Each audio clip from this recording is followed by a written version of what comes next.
বছরেই এক ক্যালেন্ডারে তিনবার পুজোর সময় উল্লেখ রয়েছে। বিরল হলেও চরম বাস্তব। গোটা রাজ্যে তিনবার হবে মায়ের আগমন। কিভাবে সম্ভব এমনটা? কবে কবে হবে এই পুজো? দেখুন, এক বছরে একসঙ্গে তিনবার হবে দুর্গা পুজো। এমনটা কি সম্ভব হতে পারে? শুনেই খটকা লাগছে, তাই না? বিশ্বাস না হলেও 2024 সালে অর্থাৎ চলতি বছরে এমনই বিরল এবং মহাজাগতিক ঘটনা ঘটতে চলেছে। এই প্রথম বাঙালিরা পরপর তিনবার দুর্গাপুজো উদযাপন করতে চলেছেন। তবে অনেকেই এই বিষয়টি নিয়ে সন্দিহান। সকলেই জানতে চাইছেন কিভাবে এমনটা সম্ভব। চলুন খুলে বলা যাক। ঘটনাটির সূত্রপাত 1431 বঙ্গাব্দের নতুন পঞ্জিকাকে ঘিরে।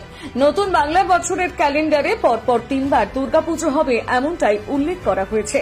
সাধারণত দুর্গাপুজো বছরে দুবার হয়। একবার হয় বসন্তকালে, যাকে বাসন্তী দুর্গাপুজো বলা হয়।